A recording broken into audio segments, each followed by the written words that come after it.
we totally get it. We publish a ton of content on this podcast, and it can be a lot to keep up with. That's why we've started the B2B Growth Big Three, a no-fluff email that boils down our 3 biggest takeaways from an entire week of episodes. Sign up today at sweetfishmedia.com/big3. That's sweetfishmedia.com/big3.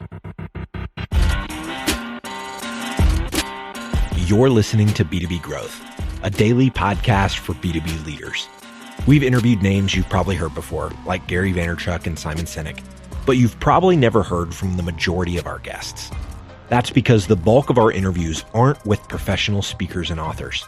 Most of our guests are in the trenches leading sales and marketing teams. They're implementing strategy. They're experimenting with tactics. They're building the fastest growing B2B companies in the world. My name is James Carberry. I'm the founder of Sweetfish Media, a podcast agency for B2B brands, and I'm also one of the co-hosts of this show. When we're not interviewing sales and marketing leaders, you'll hear stories from behind the scenes of our own business. We'll share the ups and downs of our journey as we attempt to take over the world. Just kidding. Well, maybe. Let's get into the show.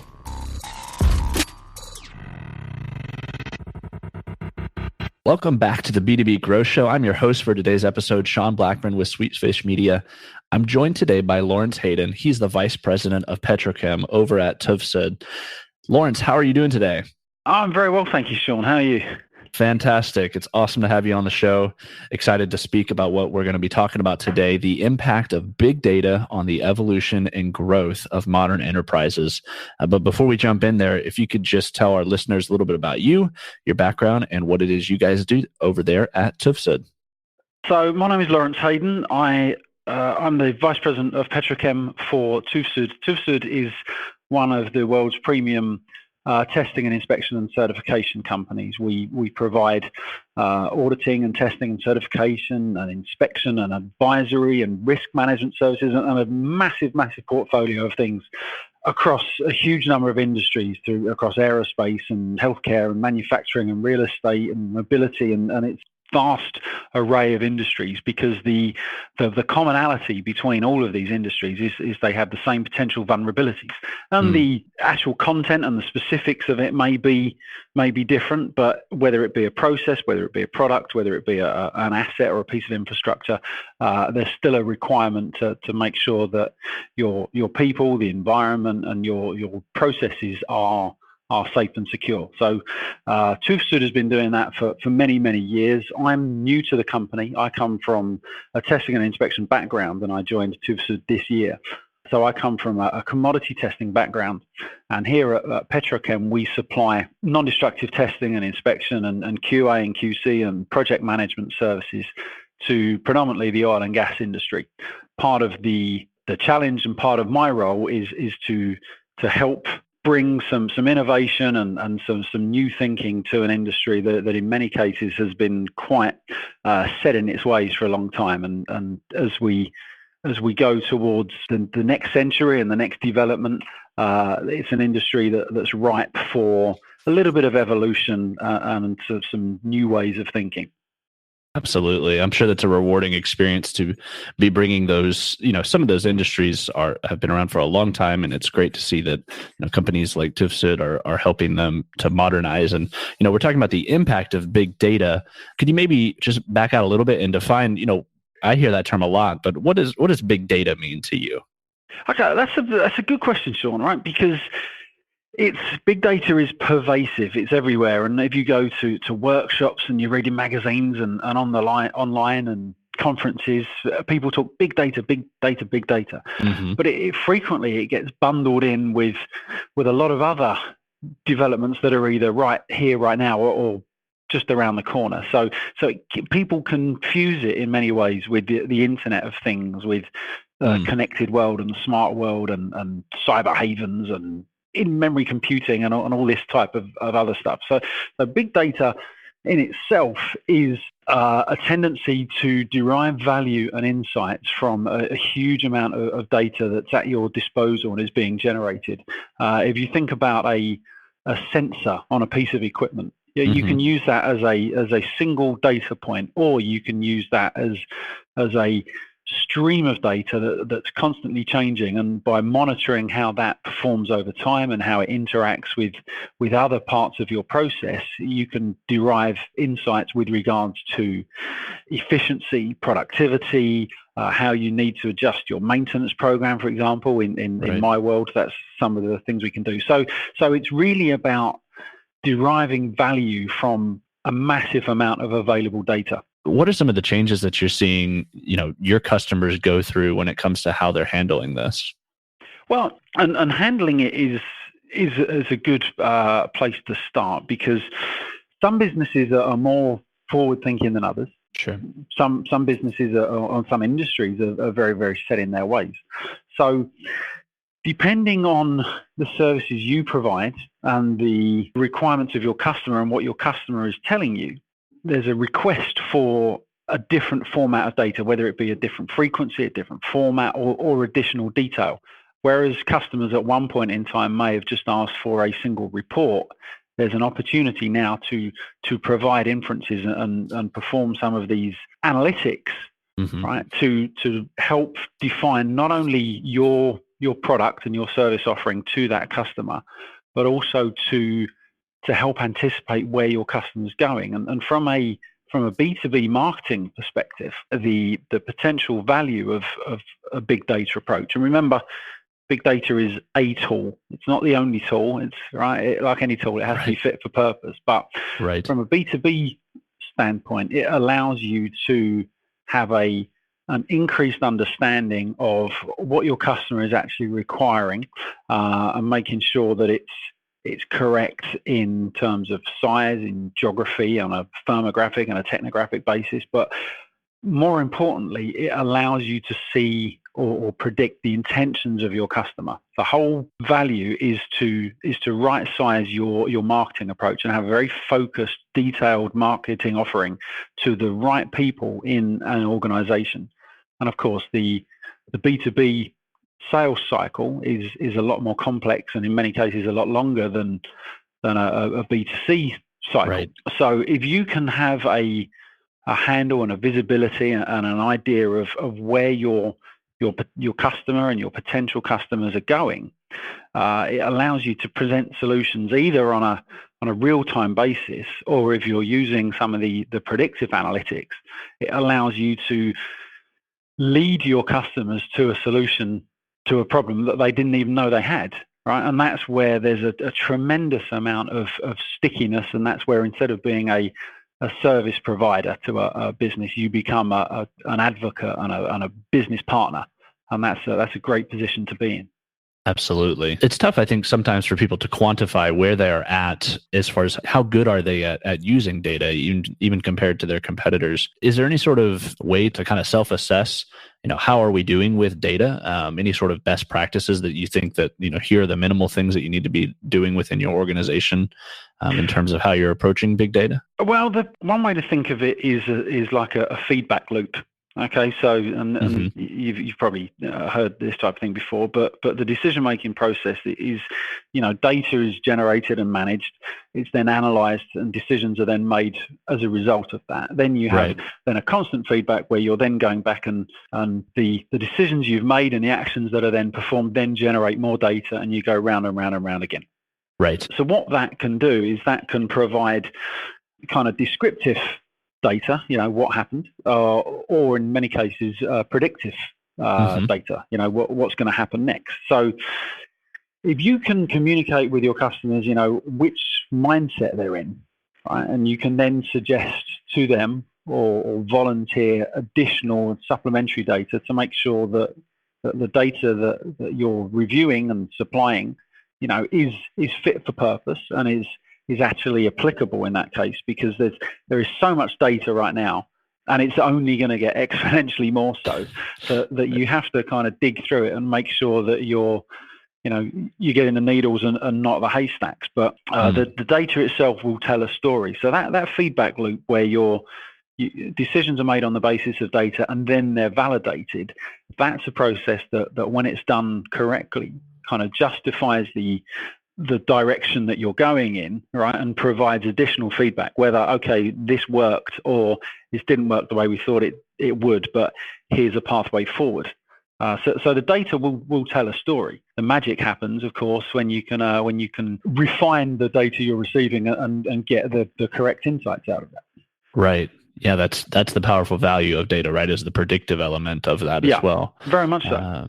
So this is a brave new world with all of this data, like you mentioned, and it's coming, and innovation is happening so quick. The capabilities are changing so much.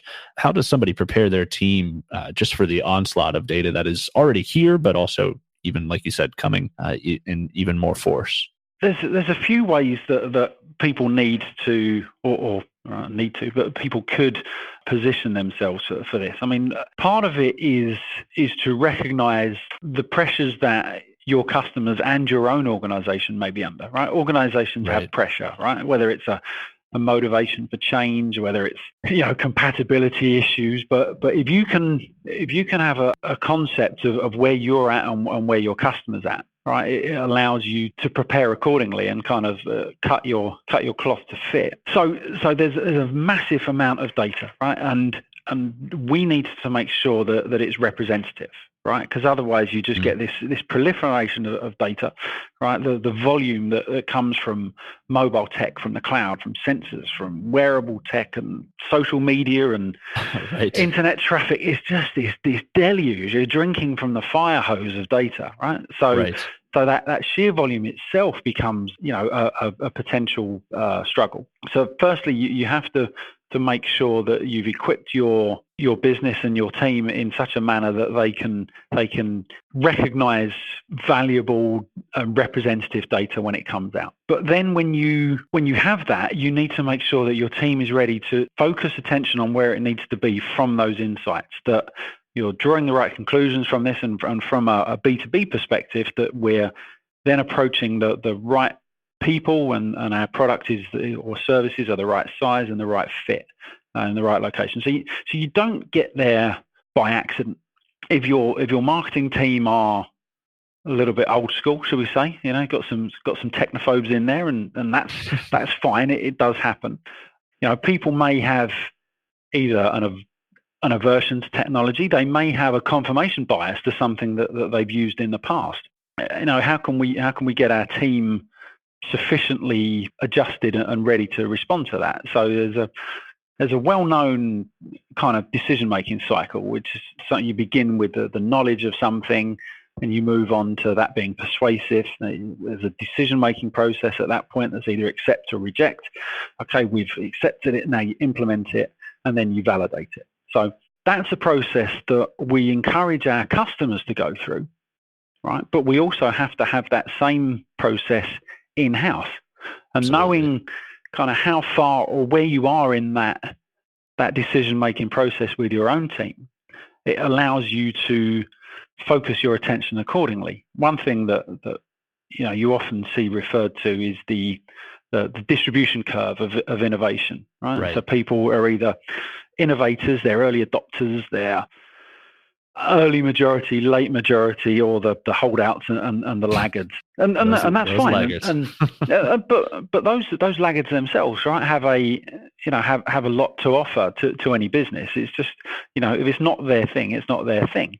One of the things that we should be doing if you're going down a big data route is to assess your team, right, and define kind of which of those buckets, if you like, that they belong in. If all your team are kind of late majority and laggards, from a recruitment perspective, bringing in people earlier in that distribution curve, some innovators or early adopters, is probably a sound investment, right? And sure. You can then use those people as your evangelists within your own team to increase the knowledge of, and then the persuasion and the decision-making process. Conversely, if you only have innovators and early adopters, it's very easy to get pulled down a rabbit hole of enthusiasm and find yourself spreading yourself in 10 different directions at once, and 9 of them prove to be dead ends. So your teams have to be adaptable enough to cope with the digital evolution, right? And to keep their eye on the objective, which is to have the right resources in front of the right personnel at your customer at the right time. We've got to make sure that we're not wasting our efforts, and by leading our team through that same process, instead of just following a shiny object, right? Think, Right. Does this get us where we need to be? And recognize that it is a tool. It's not the only tool. I think that when it's harnessed properly, it can be a game changer. But there's no magic panacea here. It's a tool. So if you can make sure your group, your team, your committee, however you run your business, if you've got a mixture of enthusiastic people, advocates, skeptics, and laggards, you can get some healthy conflict operating in an efficient way based upon your strategic objective. Because it's constantly changing. What was great last year, it could be obsolete next year. Right? It constantly changes. You've got Moore's law and the 18-month tech cycle that comes into play here. So making sure that your team are just versatile and adaptable enough to recognize that this is a constantly evolving environment, is a good place to start.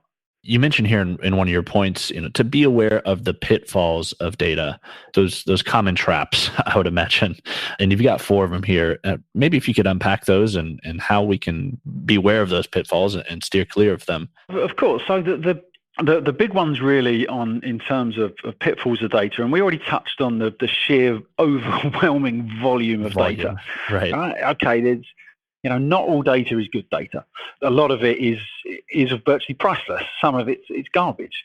So whether you're using data scientists, whether you've got machine learning and AI going on, or frameworks or a cloud solution, whatever it is that you're doing to refine and sort and trend the data that you've got coming in, if you don't have a process, you're just going to drown in numbers that just become a meaningless sea of data.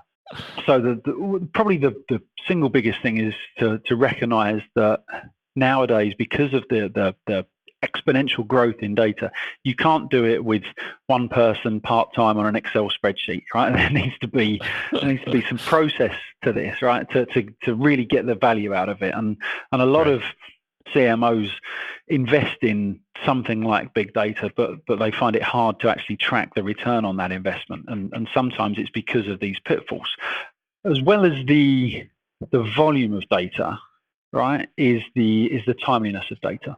Mm-hmm. Whether it's taking you a long time to gather that data, or whether it's taking a long time to process and draw the insights from these values. If your data is obsolete by the time or not obsolete, but if your data is behind schedule, by the time you've made a decision, well, we already said the landscape is constantly evolving and constantly changing. So if the velocity of the data is too slow, it's going to be the ship has already sailed. Similarly, you've got the integrity of the data as well, right? If your data comes from machines, it comes from people, it comes from a variety of sources, right? And so you have to be aware of not only the security of that data, because data is valuable, but also the possibility of duplicates, of erroneous figures, of garbage in, garbage out. So if you don't have at least a mechanism to refine and clean that data, it's going to be a waste of time. So the data has to be of a manageable size. It has to come at the right time, and it has to be filtered a little bit to get rid of the detritus that you're going to find otherwise. The type of data itself, right? I already said, it comes from humans or comes from machines. So you've got to be aware that human data can be a little bit unstructured or subjective, right? It's opinion. Very often it's opinions rather than fact, right? And should be treated as such. Inversely, purely objective data, numbers tell you a story, but they don't provide any color. They don't give you any intuitive feedback, right? And any marketer worth their salt will tell you, right, that it's personal connections that close the deal, and it's the connections that make a difference. So the type of data, the speed of it, the volume of it, and the integrity of the data are kind of the 4 components that lead into making sure that your program is going to do or have the resources coming in that you need just whenever you were talking about subjective data versus objective data, it just triggered in my mind that Mark Twain quote, the lies, damn lies, and statistics. Yeah, exactly. Yeah, so that's great. So the pitfalls are the things to assess your data with and take basically all of that information in and synthesize it into something that's useful for the business. Looking at this from a 50,000 foot view, Laurence, any sort of final words of encouragement that you would have for marketers or salespeople or even just B2B business people who are approaching data and how they should strategize with it for the future of their organization? Certainly. There's the key point that I believe is that data and analytics is a tool. Right, it's a mechanism to generate insights, and then the challenge for the business is how to leverage those insights to put your business in the best possible position. Right, so you've got this vast amount of outputs coming out, and how we harness it and how we use it is going to be key to getting the value out of it. And you can present that in a whole number of different ways. Right, so you have to know your customer at a sufficient level of intimacy to know, is this person, are these people, is he or she a numbers guy? Are they a graph guy? Are they, how can you tell the story to them?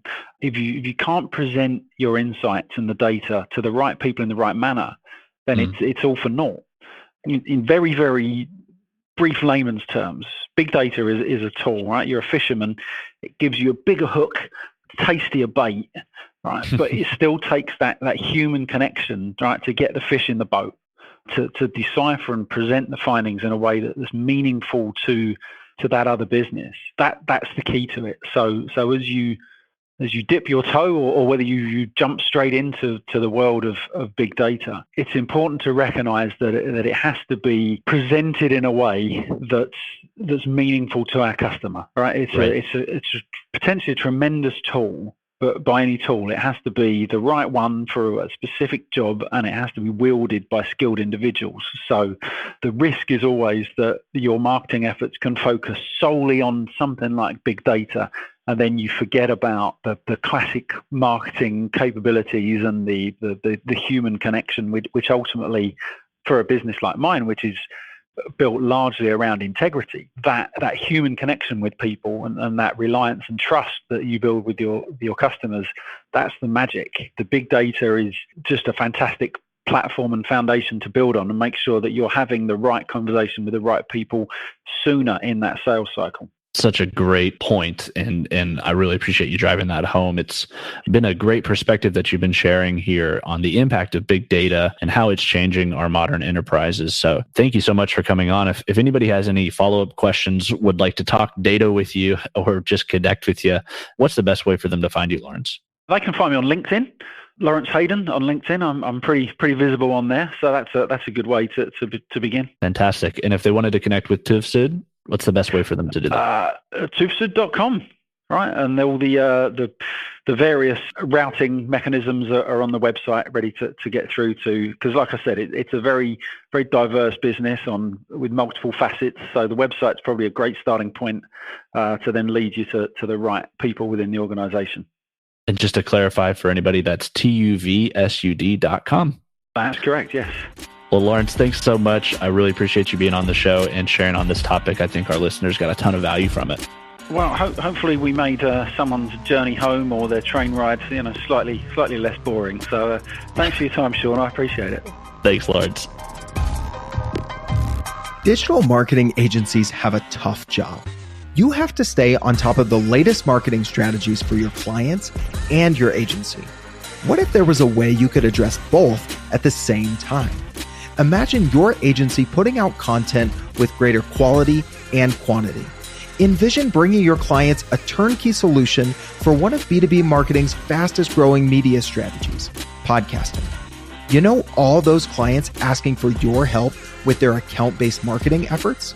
Picture being the first to bring them the idea of content-based networking, showing them the proven strategy for breaking into their most coveted accounts. Here's the concept. Sweetfish Media is looking to work with a limited number of innovative agencies interested in a new partnership model. We produce a podcast for your agency. You introduce the power of podcasting and Sweetfish services to your clients. everybody wins. Learn more at sweetfishpartners.com.